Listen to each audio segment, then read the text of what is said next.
Good morning class. Study portal में आप सभी का स्वागत है। मैं हूं आपका दोस्त गौरव और हम यहां पर पढ़ रहे हैं साइंस। और साइंस के अंतर्गत जो फिजिक्स और केमिस्ट्री की जो क्लासेस हैं हम बारी बारी से हम पढ़ते जा रहे हैं अल्टरनेटिव डेज में, ठीक है ना।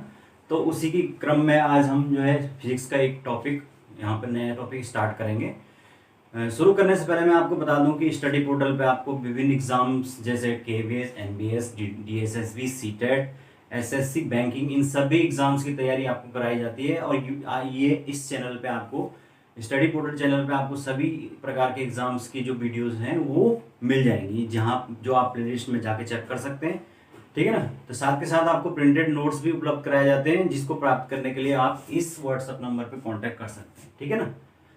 तो मेरे ख्याल से आप समझ चुके हैं, तो चलिए स्टार्ट करते हैं। ओके। तो वही फिजिक्स हम पढ़ रहे हैं और फिजिक्स के अंदर हम फिजिक्स और केमिस्ट्री के अंदर हम जो पढ़ रहे हैं वो हम जनरल फिजिक्स और जनरल केमिस्ट्री पढ़ रहे हैं, यानी वो चीज़ पढ़ रहे हैं जो कॉम्पिटिटिव एग्जाम्स में पूछी जाती है, ठीक है ना। यानी कि हम कोर सब्जेक्ट को ना पढ़ के उसमें से वो चीज़ें केवल पढ़ रहे हैं जो कि एग्जाम के पॉइंट ऑफ व्यू से इंपॉर्टेंट होती है, ठीक है। तो चलिए स्टार्ट करते हैं। सबसे जो आज का टॉपिक है वो है आपका वर्क एनर्जी एंड आपके पावर। तो सबसे पहले हम बात करते हैं वर्क, कार्य। तो कार्य किसे कहते हैं भाई? कार्य किसको कहते हैं? सामान्यतः हम कहते हैं कि मैं अगर कुछ घर पे काम कर रहा हूँ ये, या मैंने कुछ घर पे खाना बनाया, झाड़ू मारा, कुछ भी किया, तो वो उसको हम कार्य समझते हैं। या हमने बाजार से जाके सब्जी ली, वो कार्य है आम भाषा में। लेकिन फिजिक्स या भौतिक विज्ञान की भाषा में कार्य का अर्थ होता है कि किसी वस्तु पर बल लगाना और उसको बल लगाकर उसमें विस्थापन भी होना अनिवार्य है, यानी कि उसकी स्थिति में परिवर्तन कर देना, ठीक है। तो वो क्या कहलाएगा? उनका जो गुणनफल है वो कार्य कहलाता है, ठीक है। तो कार्य इक्वल टू बल इंटू विस्थापन, ठीक है। अगर किसी वस्तु पर किया गया कार्य W होगा, अगर उस पर लगाया गया जो बल है वो F है, और उसका जो डिस्टेंस ट्रेवल उसने की है वो D है। तो यानी वर्क बराबर F इंटू डी। अगर मैं इसका मात्रक लिखूं या यूनिट, तो क्या होगा? बल का मात्रक क्या होता है? न्यूटन,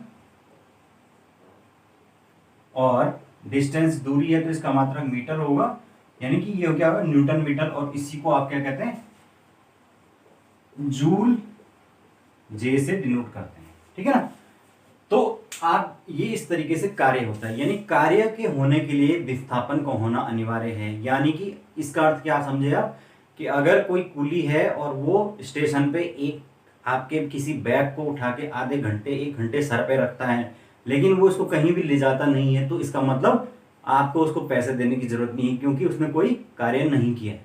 कार्य तब माना जाएगा जबकि वो जो बल लगाने के साथ साथ विस्थापन या डिस्प्लेसमेंट भी हो, ठीक है। तो ये है आपका कार्य।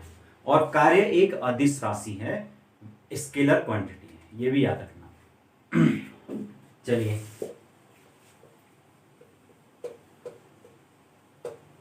आगे चलते हैं। आगे कार्य हमने देख लिया। नेक्स्ट जो हमारा टॉपिक है वो है शक्ति, या इसको हम पावर कहते हैं। तो शक्ति क्या होती है? किसी कार्य को जो करने की दर है उसको हम पावर या शक्ति कहते हैं, ठीक है। तो शक्ति की परिभाषा होती है कार्य को करने की दर या रेट। यानी कि इसका मतलब होगा शक्ति, जो इसको हम डिनोट करेंगे किससे? P, और ये किसके बराबर होगा? W, यानी कि वर्क अपॉन T टाइम, ठीक है ना। तो कार्य जो है वो कितना काम हुआ कितने टाइम में, इसका जो रेट है उसी को हम क्या कहेंगे? पावर या शक्ति कहते हैं, ठीक है। और इसका जो मात्रक होता है आप सब जानते हैं क्या होगा भाई? जो कार्य है यहाँ पर इसका मात्रक हमने अभी अभी बताया कि जूल, और नीचे टाइम है, तो यानी ये क्या हो गया, जूल सेकंड, और इसी को हम क्या कहते हैं, वाट कहते हैं,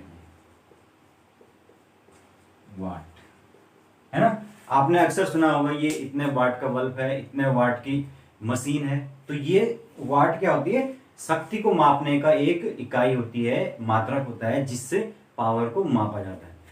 और जो मशीन होती है कोई भी, उसकी जो पावर है वो मापी जाती है एचपी। एचपी का मतलब होता है हॉर्स पावर, अश्व शक्ति इसको हिंदी में कहते हैं। तो जो एक हॉर्स पावर है या एक अश्व शक्ति, ये 746 वाट के बराबर होती है। यानी 746 वाट का अगर कोई भी मशीन है जो कि 746 वाट की पावर जनरेट करती है, तो इसका मतलब उसकी जो क्षमता है वो कितनी, एक हॉर्स पावर की हो।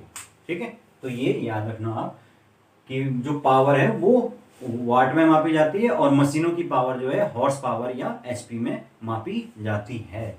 ठीक है, तो इस तरीके से ये है शक्ति या पावर। आगे चलते हैं। अब हम बात करेंगे अपने नेक्स्ट टॉपिक, ऊर्जा। ऊर्जा या एनर्जी। तो जो ऊर्जा है, एनर्जी क्या होती है भाई, हम क्या कहते हैं कि एनर्जी किसको बोलेंगे, जबकि हमारे अंदर किसी काम को करने की क्या है, क्षमता है। तो उसी से तो हम क्या करेंगे, एनर्जी का एक तरह से मूल्यांकन करेंगे। कैसे पता चलेगा कि मेरे अंदर एनर्जी है, जबकि मैं क्या कर रहा हूं, कार्य को एफिशिएंट तरीके से कर पा रहा हूं, उसको अच्छे तरीके से कर पा रहा हूं। इसका मतलब क्या हुआ कि कार्य को करने की क्षमता ऊर्जा कहलाती है। ठीक है,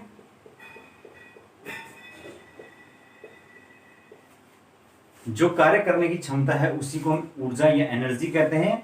ये भी एक क्या है, अदिश राशि है, और कार्य का मात्रक जूल होता है, ऊर्जा का मात्रक भी क्या होता है, जूल ही होता है। ऊर्जा का मात्रक या यूनिट जिसको आप कहते हैं वो भी जूल होता है। ठीक है, तो इस तरीके से ये होता है ऊर्जा या एनर्जी, कार्य को करने की क्षमता। आपके अंदर किसी को कार्य को करने की कितनी एफिशिएंट तरीके से आप उसको कर रहे हैं, उसी को एनर्जी कहते हैं। और जो एनर्जी है वो दो प्रकार की होती है। प्रोबेबली आप सबने उनका नाम सुना होगा। कौन कौन सी दो प्रकार की होती हैं? एक होती है आपकी गतिज ऊर्जा, और दूसरी होती है आपकी स्थितिज ऊर्जा। गतिज ऊर्जा और स्थितिज ऊर्जा, इसको कहेंगे हम काइनेटिक एनर्जी और इसको कहेंगे पोटेंशियल एनर्जी। तो ये काफी इंपॉर्टेंट है दोनों, इसलिए इनको अलग अलग ही हम देखेंगे। ठीक है, तो अब एक एक करके देख लेते हैं दोनों क्या चीज है और दोनों के क्या यूजेस होते हैं। ठीक है, सबसे पहले हम देखेंगे गतिज ऊर्जा। गतिज ऊर्जा, काइनेटिक एनर्जी। भाई काइनेटिक जो एनर्जी होती है वो क्या होती है, किसी वस्तु में उसकी जो गति है उसके कारण जो ऊर्जा होती है उसी को हम गतिज ऊर्जा कहते हैं। यानी कि अगर कोई वस्तु है वो गतिमान स्थिति में है तो उसके कारण उसमें क्या होगी, कुछ ना कुछ एनर्जी होगी, और उस एनर्जी को हम काइनेटिक एनर्जी कहते हैं। ठीक है, किसी वस्तु में उसकी गति के कारण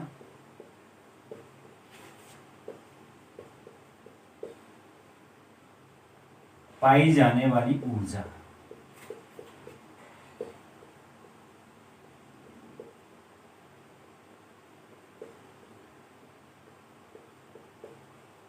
ठीक है। अब इसका एग्जाम्पल समझ लेते हैं हम। जैसे कि कोई नदी है, वो बहती है, तो उस नदी का जो बहता हुआ पानी है उसमें क्या होता है, एक करंट होता है, फ्लो होता है, और उस फ्लो के कारण उस जो नदी में क्या होती है, अपार एनर्जी होती है, और उस एनर्जी की सहायता से वो बड़े बड़े पत्थरों को भी बहा ले आती है।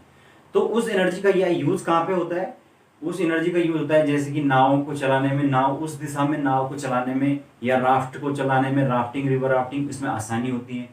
दूसरा, आप देखते हैं कि जो आपके विंड मिल्स होती हैं, तो वो कैसे चलती हैं, जो हवाएं हैं वो तेज गति से चलती हैं, और उसकी वजह से विंड मिल के फैन चलते हैं, और जब वो फैन चलते हैं तो वो क्या करते हैं, एनर्जी को जनरेट करते हैं, जिससे बिजली पैदा होती है। तो वो इसका ये यूज हो गया है ना।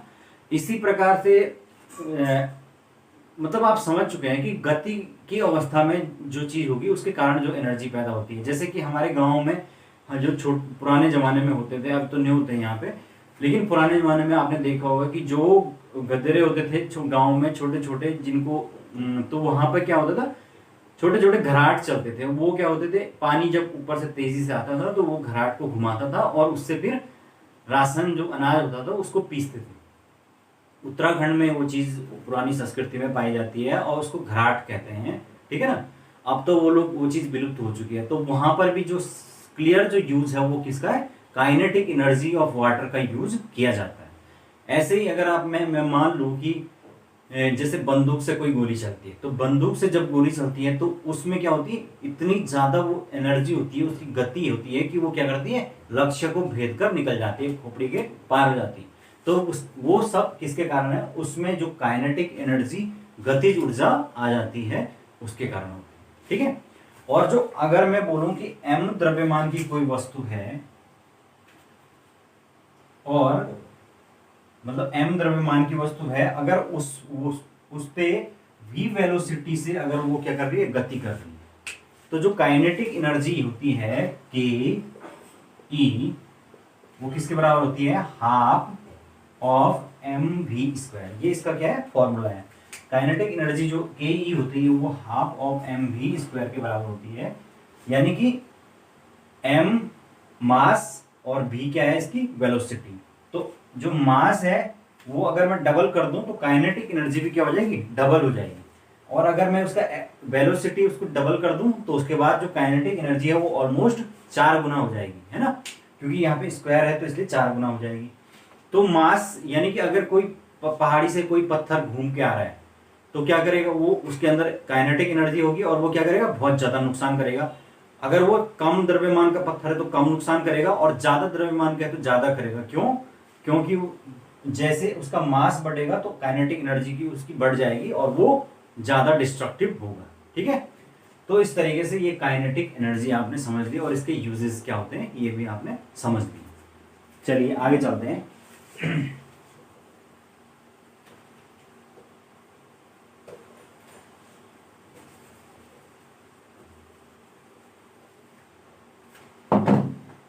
आगे है गतिज ऊर्जा, होगी स्थितिज ऊर्जा।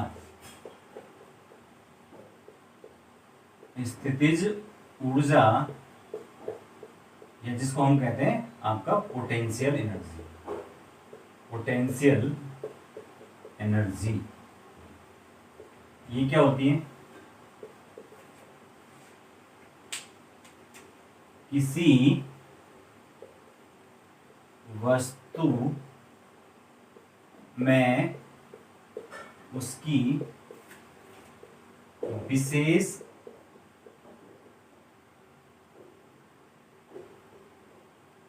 पोजीशन को क्या बोलेंगे, स्थिति के कारण संचित ऊर्जा, ठीक है। किसी कोई वस्तु है और वो किसी विशेष पोजीशन पर है, उसके कारण उसमें क्या होगी, कुछ एनर्जी संचित हो जाती है, और उसको उसकी पोटेंशियल एनर्जी कहते हैं। अब एग्जांपल से समझिए, जैसे कि हम बात करते हैं, ये आपके कोई धनुष है और उसको ऐसे खींचा गया है, ये तो यहां पर आप देख सकते हैं कि जो ये धनुष है, जब ये खींचा हुआ है, ये इस वाली स्थिति में इस पोजीशन के कारण क्या होगा, इसका जो एरो है उस पे क्या है, एक विशेष ऊर्जा है, और जैसे ही हम इसको छोड़ेंगे तो ये क्या क्या करेगा, ये बहुत दूर तक जाएगा। अगर ये इस रस्सी को खींचे ना और ये सामान्य स्थिति में रहे तो क्या इस तीर में कोई एनर्जी होगी, नहीं होगी, है ना। और क्या ये आगे जाएगा, नहीं जाएगा। इसका मतलब क्या हुआ कि इस विशेष परिस्थिति, इस विशेष स्थिति के कारण ही क्या है, इसमें एक एनर्जी है, ऊर्जा है, और इसी ऊर्जा को हम क्या कहते हैं, स्थितिज ऊर्जा या पोटेंशियल एनर्जी, जो कि किसी विशेष स्थिति के कारण होता है। जैसे कि कोई डैम है, डैम जब फुल भरा हुआ होता है और उसका जो झील है वो ऑलमोस्ट भरी हुई है, तो इसका मतलब क्या है कि अब वो ऊंचाई पर है और उसका जो डैम है वो पूरी की तरह भरा हुआ है, तो अब वो क्या है, हाईएस्ट पोटेंशियल एनर्जी पर। अगर इस स्थिति में डैम टूटता है तो क्या होगा, बहुत भारी तबाही होगी, क्योंकि क्या होगा, उस पानी के अंदर अब इतनी ज्यादा उसकी स्थिति के कारण पोटेंशियल एनर्जी है कि वो क्या करेगा, भारी तबाही कर सकता है उस एनर्जी का टूटने पर, ठीक है ना। तो डैम में इस तरह की, या अगर आप देखते हैं कि जो वाटरफॉल है उसमें इतनी ऊंचाई से वो वाटरफॉल गिरता है, तो उस ऊंचाई से गिरने के कारण वहां पर उसकी विशेष स्थिति होती है और उसमें इतने एनर्जी होती है कि जब वो नीचे गिरता है तो क्या करता है, बहुत ही ज्यादा, आपने देखा होगा कभी आप वाटरफॉल में नहाने गए होंगे तो कितनी तेजी से क्या करते हैं, वो पानी चोट करता है। तो वो क्या है, उस पोटेंशियल एनर्जी के कारण ही उसमें ये चीज होती है, ठीक है। या आप एक और एग्जांपल से समझ सकते हैं, जैसे कि पुराने टाइम में जो चाबी वाली घड़ी होती थी उसमें क्या करना पड़ता था, हर 24 घंटे में ऐसे घुमा के छोड़ देना होता था। तो वो क्या था, वो घुमा दिया और उसके कारण क्या हो गया, उसके अंदर उस पोटेंशियल एनर्जी को स्टोर कर दिया, फिर वो 24 घंटे तक धीरे धीरे धीरे खुलता रहता था और घड़ी चलती रहती थी। फिर 24 घंटे बाद फिर घुमा के फिर उसके अंदर पोटेंशियल एनर्जी दी जाती है। यानी कि पोटेंशियल एनर्जी क्या होगी, किसी विशेष स्थिति के कारण जो है वो एनर्जी जो स्टोर होगी। जैसे कि अगर मैं किसी स्प्रिंग को खींच के रखूं तो ये उसकी विशेष स्थिति है, और जैसे ही मैं उस स्प्रिंग को छोड़ूंगा तो वो क्या करेगा, दूर तक चला जाएगा। तो वो क्या है, उसके कारण जो हमने उसकी विशेष स्थिति में उसको रखा था, इसके कारण उसके अंदर एक एनर्जी पैदा हुई, उसी को पोटेंशियल एनर्जी कहते हैं, ठीक है। तो ये आपका पोटेंशियल एनर्जी या स्थितिज ऊर्जा हो गया। समझ गए होंगे मेरे ख्याल से आप लोग।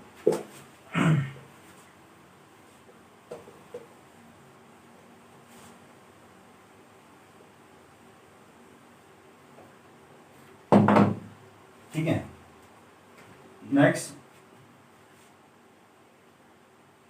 नेक्स्ट अब हम बात करेंगे ऊर्जा संरक्षण का नियम, law of conservation of energy, ठीक है। तो ये क्या कहता है, ऊर्जा को ना तो पैदा किया जा सकता है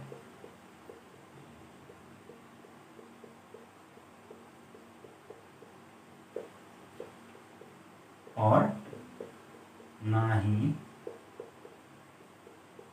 समाप्त किया जा सकता है।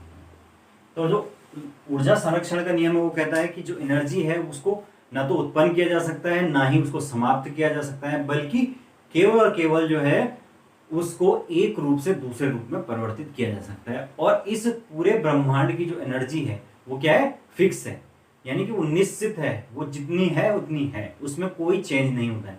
तो क्या मतलब समझिए आप भाई, जो एनर्जी है आप अपने आसपास भी देखिए, क्या किसी भी चीज की एनर्जी खत्म हो सकती है? कोई भी जानवर अगर सपोज मर गया, सपोज हमने मुर्गा खा दिया, मार के खा दिया, तो उसका मतलब उसकी जो एनर्जी है वो हमें मिल गई, और उसके बाद जब हम मर जाएंगे और वो क्या होगा, हमारी जो बॉडी है वो डिस्पोज हो जाएगी, वो क्या होगा, मिट्टी में मिल जाएगी। तो मिट्टी में क्या होंगे, पेड़ पौधे उगेंगे, जीव जंतु उसको खाएंगे, उसके बाद वो एनर्जी उनमें ट्रांसफर होगी, फिर वो पेड़ पौधे बड़े होंगे, उनको फिर दूसरे जानवर खाएंगे, मनुष्य खाएंगे, फिर वो एनर्जी उसमें ट्रांसफर होगी।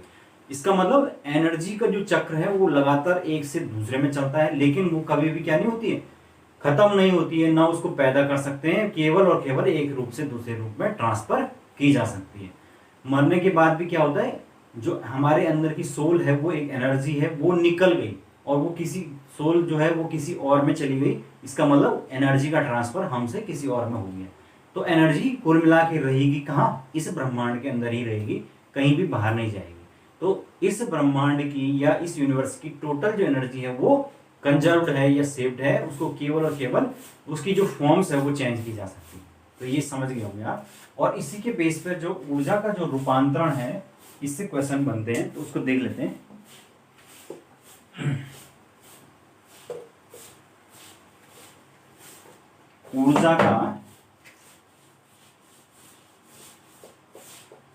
ऊर्जा का रूपांतरण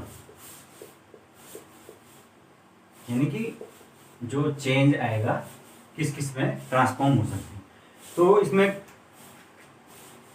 कुछ उपकरणों के नाम लिखूंगा मैं, और उसके बाद देखते हैं कि वो ऊर्जा रूपांतरण किस किस में करते हैं, ये क्योंकि पूछा जाता है।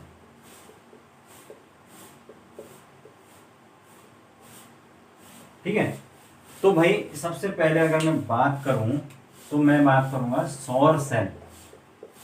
सौर सेल या सोलर सेल, जो सोलर पैनल कहते हैं। तो जो सोलर पैनल है वो क्या करता है, प्रकाश, सूरज का प्रकाश आता है उसको किस में करता है, विद्युत ऊर्जा में कन्वर्ट, यानी ये करेगा प्रकाश ऊर्जा को विद्युत ऊर्जा में। यही होगा। नेक्स्ट जो मैं लिखना चाहता हूं वो है डायनामो, ये जिसको आप मोटर कहते हैं। तो ये वो कहते हैं जनरेटर या कहते हैं। तो वो क्या करता है, यांत्रिक ऊर्जा को विद्युत ऊर्जा, ठीक है, यांत्रिक ऊर्जा को विद्युत ऊर्जा में आपका ट्रांसफर करेगा। तीसरा जो हमारा है वो है सेल। सेल का मतलब जो नॉर्मल आपका घड़ी वाला सेल होता है, तो उसके अंदर क्या होता है, रासायनिक पदार्थ भरा होता है और वो लगातार डिकम्पोज होके क्या करता है, विद्युत ऊर्जा में परिवर्तित होता है। तो ये क्या हो गया, रासायनिक ऊर्जा को विद्युत ऊर्जा में।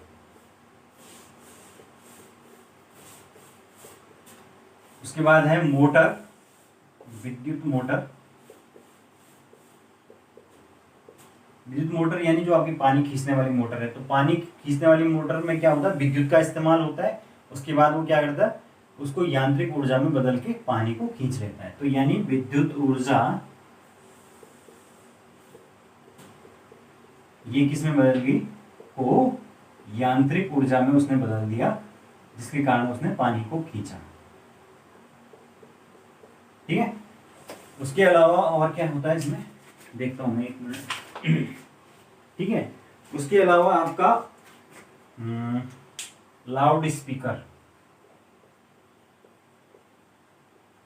तो लाउड स्पीकर विद्युत ऊर्जा को किसमें मिलेगा, ध्वनि ऊर्जा में। विद्युत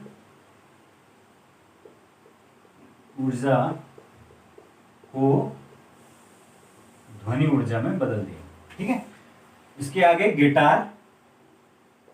गिटार हाथों से बजाते हैं, यांत्रिक ऊर्जा है, और वो किस में बदलेगा, ध्वनि ऊर्जा में।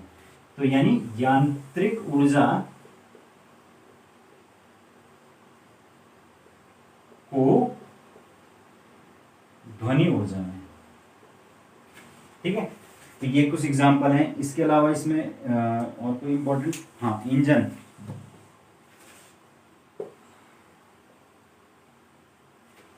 इंजन भी इसमें एक इंपॉर्टेंट फैक्टर है। इंजन जो गाड़ी का होता है वो क्या करता है, फ्यूल जलेगा तो क्या होगा, ऊष्मा पैदा होगी, और ऊष्मा क्या करेगी, इंजन के मोटर को घुमा के इंजन को बढ़ाएगी। तो इसका मतलब इसमें होता है आपका ऊष्मीय ऊर्जा को यांत्रिक ऊर्जा में बदलेगा।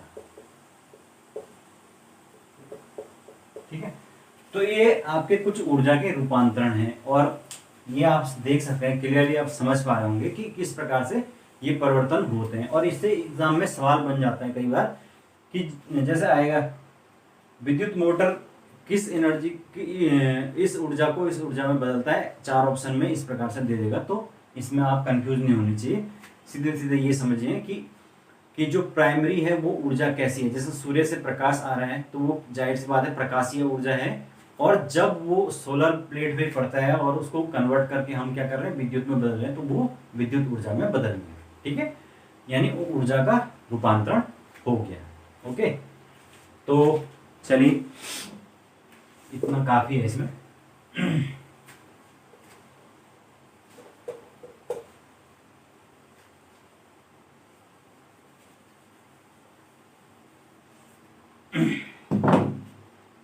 आगे चलते हैं। आगे एक इंपॉर्टेंट चीज है, वो है सौर ऊर्जा, सोलर एनर्जी या सौर ऊर्जा, सोलर एनर्जी।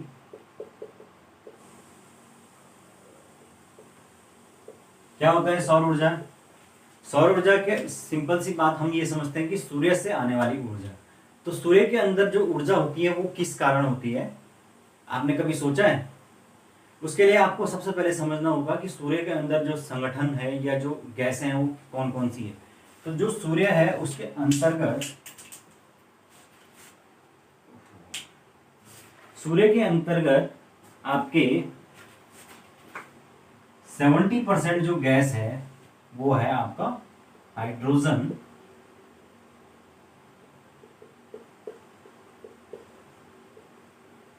28% है आपका हीलियम, और बाकी के 2% के आसपास जो है अन्य जो भारी तत्व हैं, हैवी एलिमेंट्स जिनको कहते हैं, वो है। तो जो सूर्य है उसके अंतर्गत लगातार उसके अंदर नाभिक में हमेशा एक क्रिया चलती रहती है जिसको कहते हैं नाभिकीय संलयन, नाभिकीय संलयन या न्यूक्लियर फ्यूजन, जिसको आप कहते हैं न्यूक्लियर फ्यूजन। तो ये नाभिकीय संलयन की प्रक्रिया सूर्य के अंदर लगातार चलती रहती है, और इसके अंतर्गत क्या होता है, जो हाइड्रोजन है वो लगातार, हाइड्रोजन का जो न्यूक्लियस है वो आपस में जुड़ते हैं और वो हीलियम के न्यूक्लियस में बदलते हैं। यानी कि हाइड्रोजन का नाभिक आपस में 2 या 2 से ज्यादा नाभिक जुड़ के हीलियम के नाभिक बनाते हैं, और इस प्रक्रिया में क्या होती है, ऊर्जा रिलीज होती है, ऊर्जा या एनर्जी रिलीज होती है। तो जो ये ऊर्जा नाभिकीय संलयन की प्रक्रिया में ऊर्जा रिलीज होती है, यही ऊर्जा जो है इलेक्ट्रोमैग्नेटिक वेव यानी कि प्रकाश विद्युत तरंगों के रूप में हम तक पहुंचती है, जिसे हम सौर ऊर्जा या सोलर एनर्जी कहते हैं। तो जो ये प्रकाश विद्युत ऊर्जा है ये कैसे बनती है आप समझ गए।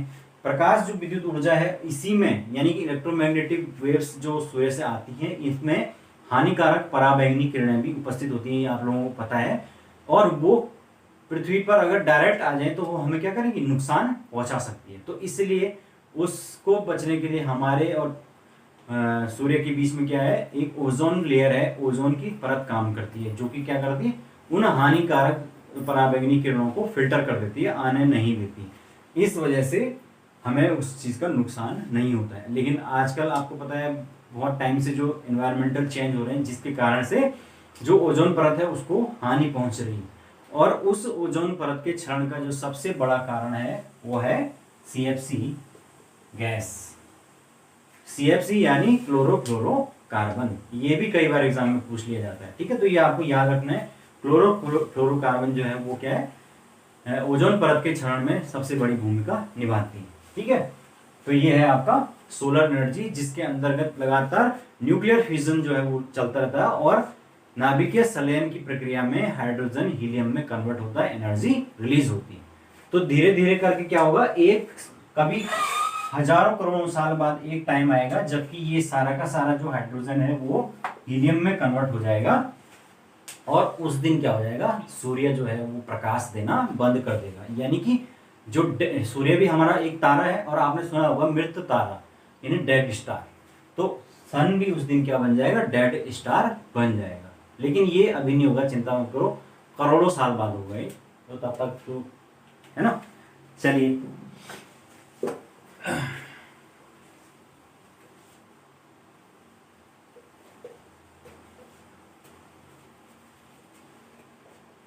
अब हम बात करेंगे गुरुत्वीय त्वरण।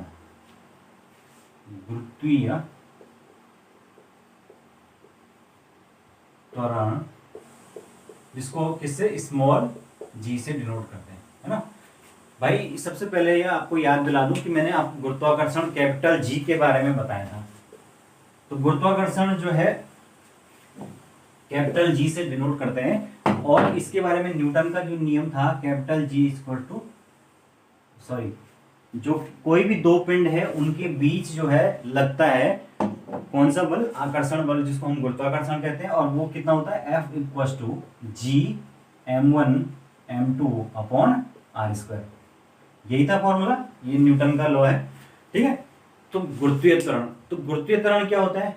गुरुत्वीय त्वरण का मतलब होता है कि अगर कोई भी वस्तु जो है वो किसी ऊंचाई से मुक्त रूप से छोड़ी जाती है धरती की तरफ, तो पृथ्वी के गुरुत्वाकर्षण के कारण जैसे जैसे वो पृथ्वी के नजदीक आती है तो उसका जो वेलोसिटी है, वेग है, वो क्या होता है, बढ़ जाता है। और वेलोसिटी के बढ़ने के कारण उसमें एक त्वरण पैदा होता है। तो उस स्थिति में जो त्वरण है उसको हम कहते हैं गुरुत्वीय त्वरण, या जी से उसको डिनोट करते हैं, ठीक है ना। और वो किसके बराबर होगा? सामान्यतः मैंने आपको बताया कि जो बल है वो होता है किसके बराबर, मास इनटू एक्सेलरेशन। लेकिन यहां पर जो है वो एक्सेलरेशन की जगह क्या है, जी है, यानी गुरुत्वीय त्वरण, तो एम जी, यानी F equal to m g. तो लगने वाला बल है यहां पर वो F equal to m into g के बराबर होगा, जो कि क्या है, वस्तु का भार।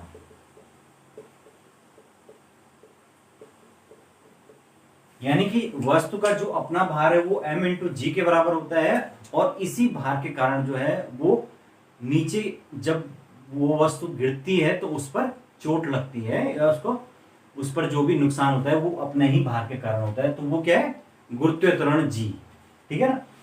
जिसके कारण क्या होती है, नीचे जैसे जैसे वो पृथ्वी के नजदीक पहुंचेगा वो पिंड या वो वस्तु, वो क्या होगा, उसका वेलोसिटी इंक्रीज हो जाएगा, ठीक है। अब इसमें हम देखते हैं कि एक रिलेशन हम फाइंड करेंगे जिससे कि हमें कुछ निष्कर्ष निकालने में मदद मिलेगी, ठीक है ना।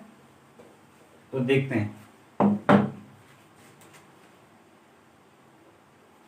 स्मॉल जो जी है यानी गुरुत्वीय त्वरण, वह कैपिटल जी जो कि गुरुत्वाकर्षण है, इनके बीच में संबंध,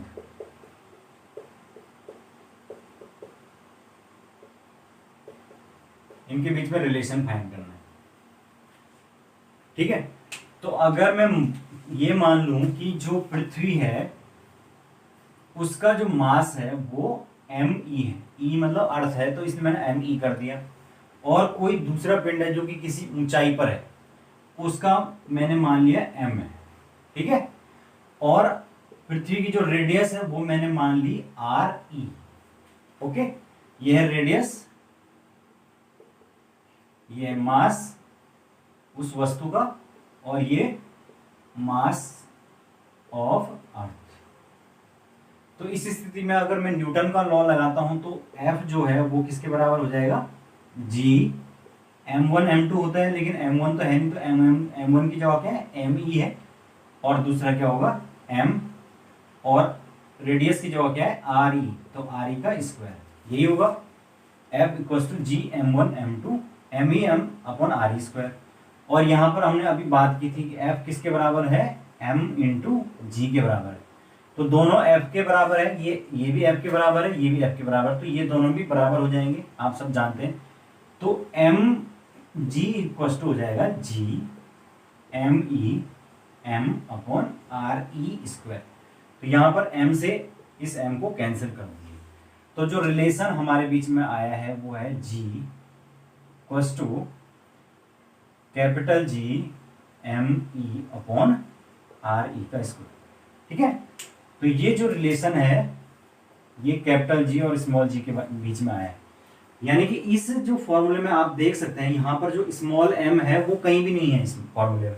तो इसका मतलब क्या होगा कि जो गुरुत्वीय त्वरण g है स्मॉल g, उसका मान जो है वो मास के ऊपर डिपेंड नहीं करेगा। अब इससे क्या फर्क पड़ेगा, जैसे कि अगर कोई दो चीज है, दो वस्तुएं हैं, उनको मैं समान ऊंचाई से नीचे गिराता हूं, और एक सपोज कागज है और एक पत्थर है या एक लोहे का टुकड़ा है, तो क्या दोनों में से कौन पहले पहुंचेगा? तो इसका आंसर है दोनों एक साथ नीचे पहुंचेंगे, ठीक है ना। लेकिन शर्त ये है कि निर्वात होना चाहिए, यानी कि वैक्यूम होना चाहिए, हवा नहीं होनी चाहिए, वायु नहीं होनी चाहिए। अगर वायु को हटा दिया जाए तो दोनों के दोनों क्या होंगे, एक साथ नीचे पहुंचेंगे। क्योंकि क्या होगा, जो स्मॉल m है यानी कि मास ऑफ उस पर्टिकुलर वस्तु, तो मास उस पर डिपेंड करता ही नहीं है, यानी जी का मान मास पर डिपेंड ही नहीं कर रहा है। इसका मतलब ये कि दोनों के दोनों चीजें समान गति से, मतलब समान रूप से एक ही समय पर नीचे पहुंचेंगी, लेकिन निर्वात होना जरूरी है। क्योंकि अगर वायु होगी तो वो क्या करेगी, घर्षण के कारण क्या करेगी, श्यानता उत्पन्न करेगी, विस्कोसिटी, और इसके कारण जो है वो हल्की वस्तु देर में पहुंचेगी और भारी वस्तु जल्दी पहुंच जाएगी, ठीक है। तो ये इसका आंसर, तो ये इस निष्कर्ष को इस फॉर्मूले से निकाला जाता है। आपने कई बार सुना होगा ये क्वेश्चन कि पूछते हैं कि दोनों में से कौन पहले पहुंचेगा, तो कोई भी पहले नहीं पहुंचेगा, बल्कि दोनों एक साथ नीचे पहुंचेंगे, ठीक है। तो ये आपका स्मॉल जी और कैपिटल जी के बीच में रिलेशन है। स्मॉल जी क्या होता है, गुरुत्वीय त्वरण, और कैपिटल जी आपका गुरुत्वाकर्षण, या जिसको हम सार्वत्रिक गुरुत्वाकर्षण कहते हैं, ग्रेविटी।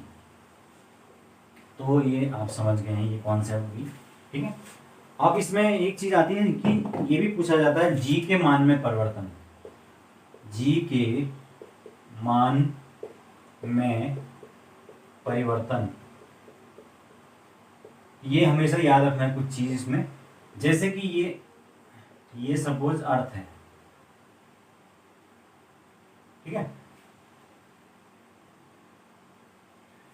तो अर्थ जो है, इस आप जानते हैं कि अर्थ के जो सेंटर से गुजरने वाली रेखा है ऐसे,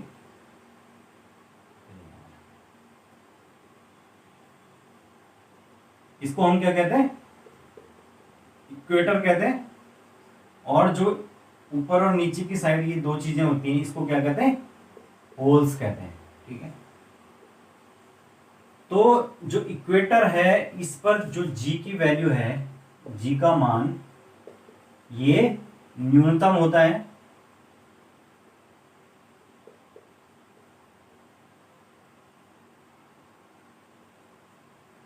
और जैसे जैसे हम इक्वेटर से पोल्स यानी ध्रुवों की तरफ जाएंगे, जो जी का मान है वो बढ़ता जाएगा इक्वेटर से पोल की तरफ जाने पर, और पोल्स पर सर्वाधिक होगा, पोल्स पर सर्वाधिक होगा, ठीक है। यानी कि जो ध्रुवीय क्षेत्र है उसमें सर्वाधिक मान होगा। इसीलिए जो सैटेलाइट्स हैं वो क्या करेंगे, उनको ज्यादा से ज्यादा ऐसी जगह से छोड़ा जाएगा जहां पर जी की जो वैल्यू है वो कम हो, ठीक है। यानी कि उनको इक्वेटर के नजदीक से ही छोड़ा जाएगा। इसका कारण ये है कि तब क्या होगा, कम एनर्जी लगानी पड़ेगी। अगर हम उनको पोल की साइड से छोड़ेंगे तो जहां पर जी की वैल्यू ऑलरेडी बहुत ज्यादा है, तो क्या होगा, वहां पर हमें रॉकेट को ज्यादा एनर्जी देनी पड़ेगी, ठीक है। तो ये भी इसका एक कारण है, जी के मान की वैल्यू में कहां कहां परिवर्तन होता है, याद रखना आप ये चीज, ठीक है। तो चलिए आगे चलते हैं। अब इसमें क्या चीज रहेगी,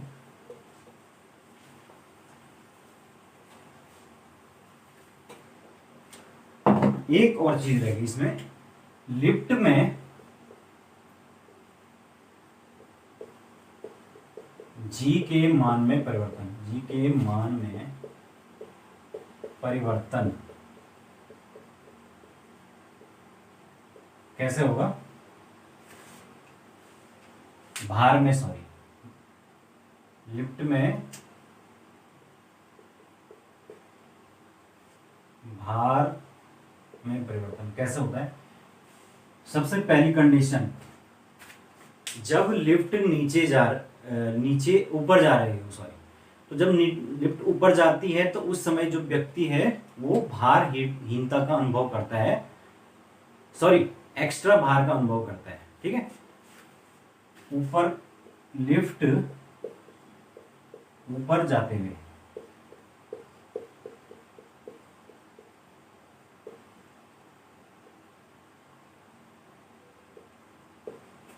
ठीक है, तो ऊपर जाते हुए जो वेट है W वो कितने के बराबर हो जाता है, mg जो वेट है वो तो रहेगा ही रहेगा, प्लस इसमें ma लिफ्ट के एक्सेलरेशन के कारण एक आभासी जो वेट है एम ए वो जुड़ जाता है। तो जब हम ऊपर जाते हैं तो हमें ऐसा लगता है कि हमारा जो भार है वो बढ़ गया है, इंक्रीज हो गया है।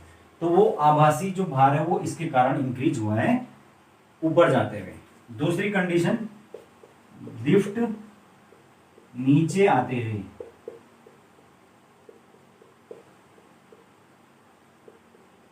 लिफ्ट से नीचे आते समय हमें क्या होगा, भारहीनता महसूस होगी। क्यों? क्योंकि W बराबर mg और इसमें से माइनस ma कर दो, यानी कि जो नीचे की साइड जब एक्सेलरेशन होगा तो वो क्या करेगा, जो भार है उसके विपरीत काम करेगा। तो इस वजह से क्या होगा, जो भारहीनता है वो अनुभव होगी, यानी हमें ऐसा लगेगा कि हम बहुत हल्के हो गए। ठीक है, तो भारहीनता का अनुभव होता है नीचे आते हुए। तीसरी कंडीशन होती है कि यदि अचानक से लिफ्ट की जो डोरी है वो टूट जाए और हम एकदम से धड़ाम से नीचे चली जाएगी, तो उस स्थिति में क्या होगा, उस स्थिति में हमें पूरी तरीके से ऐसा लगेगा कि हमारा वेट कुछ भी नहीं है, जीरो है।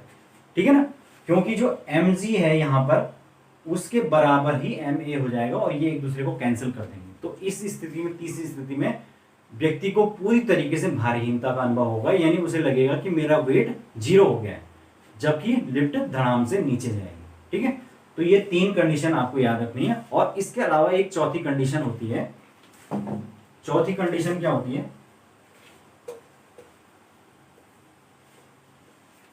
यदि जो एक्सेलरेशन है लिफ्ट का a वो ग्रेटर देन हो जाए g या गुरुत्वीय त्वरण के, तो उस स्थिति में क्या हो जाएगा, हम जो व्यक्ति लिफ्ट के अंदर, लिफ्ट की फर्श पे है, वो फर्श से उठकर लिफ्ट की छत पर चला जाएगा, यानी कि उल्टा हो जाएगा, और छत पर उल्टा लटक जाएगा।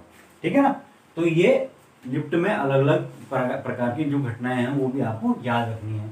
ठीक है, तो ये इतना काफी है, आप समझ गए कि लिफ्ट में क्या क्या परिवर्तन होते हैं। तो आज के लिए मेरे ख्याल से इतना काफी है।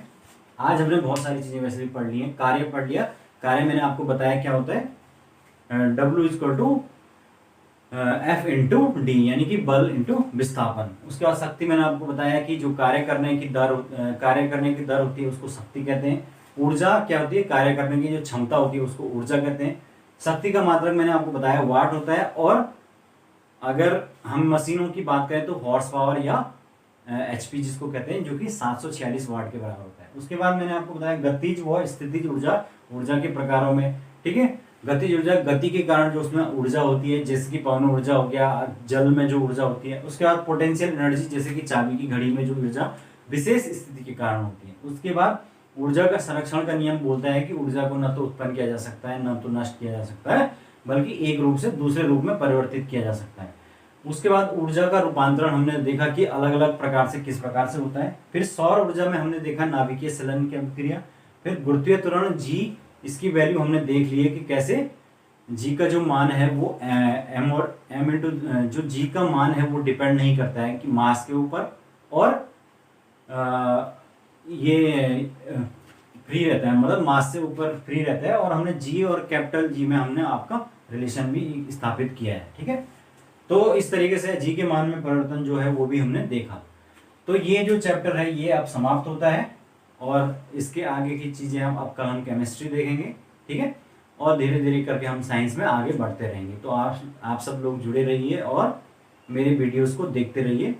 ठीक है, तो इसमें जो भी आप हो सकता है कुछ चीज़ों में कमियां हों, कुछ चीज़ें आपको समझ में नहीं आ रही हों, लेकिन आप 1-2 बार देखिए, फिर आप ढंग से उस चीज़ को पढ़िए, तो आपको जरूर उस चीज़ को समझेंगे। और मैं जितना भी प्रयास कर रहा हूँ, मुझे उम्मीद है कि आप लोग उस चीज़ को अप्रिशिएट करेंगे। Thank you.